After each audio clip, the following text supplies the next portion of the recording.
Marlon Brando was a man who spent his entire life tearing down the shallow artifice of Hollywood, seeking a truth that existed far beneath the polished surface of stardom. While the world saw a sex symbol, Brando saw a psychological landscape, and his list of the 5 most beautiful women ever reflects a man who valued soul, raw naturalism, and a touch of tragedy over mere symmetry. These weren't just faces on a screen to him. They were the few who survived the meat grinder of fame with their spirits intact. His perspective was never about the makeup or the lighting, but about the involuntary revelation of the human spirit that occurred when a woman was brave enough to be seen as she truly was. The philosophy of the method gaze. To understand Brando's selections, one must first understand his devotion to the method, which dictated that beauty wasn't something you put on in a makeup chair, but something you couldn't help but reveal. He famously despised the Barbie doll aesthetic of the 1950s, looking instead for women who carried the weight of the world in their eyes. He sought out the unrefined, the exotic, and the emotionally transparent, believing that beauty was a biological and spiritual accident that the camera simply happened to catch. When he looked at women, he wasn't looking for a trophy. He was looking for a kindred spirit who understood that being beautiful in Hollywood was often a death sentence for one's true identity. 1. Marilyn Monroe, the vulnerable ghost. Marilyn Monroe occupied the first and most poignant spot on this list, and their bond transcended the typical Hollywood romance. There were 2 orphans of the studio system who recognized the same profound loneliness in one another. Brando often remarked that Marilyn was the most beautiful woman he had ever known because she was the most shattered.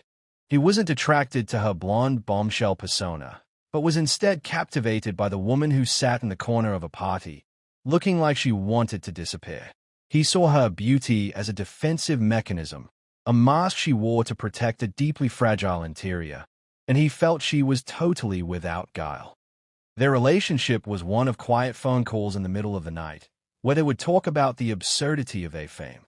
Brando once noted that when Marilyn entered a room, she didn't just bring light, she brought a sense of impending disappearance, as if she were a ghost haunting her own life. In his memoirs, he noted that her beauty came from her inability to hide her emotions.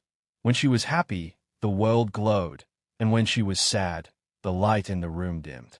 Brando remained haunted by her death, often stating that the industry had cannibalized her. He believed that the world had fallen in love with the character she played, while the woman he found beautiful was the one who was too tired to put on the wig and the lipstick. To him, her beauty was a flame that burned too bright for a world this cold, and her tragedy only served to make her image more indelible. 2. Tarita, the soul of the Pacific. When Brando arrived in Tahiti to film Mutiny on the Bounty, he didn't just find a location. He found a philosophy in Tarita. Tarita, his co-star and later his wife, represented the pure beauty that Brando had been searching for his entire life, a beauty that owed nothing to the salons of New York or Paris. She possessed a raw, earthy grace that stunned him. She didn't wear heels, she didn't use hairspray, and she didn't care about angles. To Brando, she was the face of the earth itself. He was deeply disillusioned with Western civilization, which he viewed as a series of performances and lies, and Tarita's beauty was inextricably linked to her culture. 3. Rita Moreno, the electric fire. If Tarita was the earth, Rita Moreno was the fire. Their 8-year relationship was a legendary cycle of passion and pain, but Brando never stopped considering her one of the most breathtaking women to ever walk a soundstage. Brando was bored by quiet women and loved that Moreno was his equal in every sense, fiercely intelligent, politically active, and unwilling to take his nonsense. He found her beauty most potent when she was angry or debating him, marveling at her ability to command a room with a single gesture. Brando, a student of movement, described her beauty as kinetic. It wasn't a static image, but a series of high-energy vibrations. Their relationship was an intellectual boxing match, and Brando found the bruises to be beautiful. He once told a friend that Rita was the only woman who could make a heart attack look like a fashion statement. He was drawn to her intensity, which often mirrored his own volatile nature. Even after their relationship ended, a split so traumatic that Moreno famously attempted suicide. Brando spoke of her with irreverent intensity.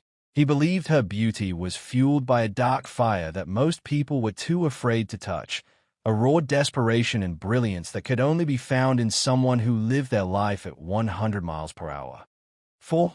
Anna Magnani, the map of Italy.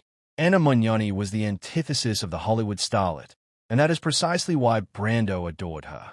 When they filmed The Fugitive Kind, Brando was mesmerized by a woman who refused to cover her wrinkles or tame her wild hair, famously saying, "Anna doesn't have a face, she is a map of Italy."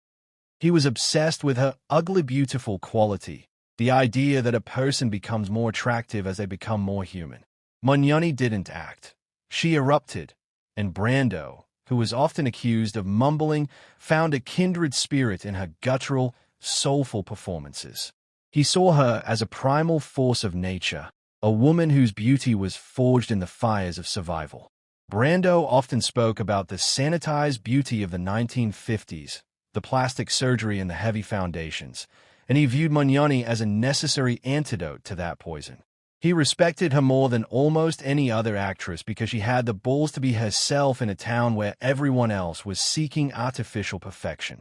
For Brando, the lines on Magnani's face weren't signs of age.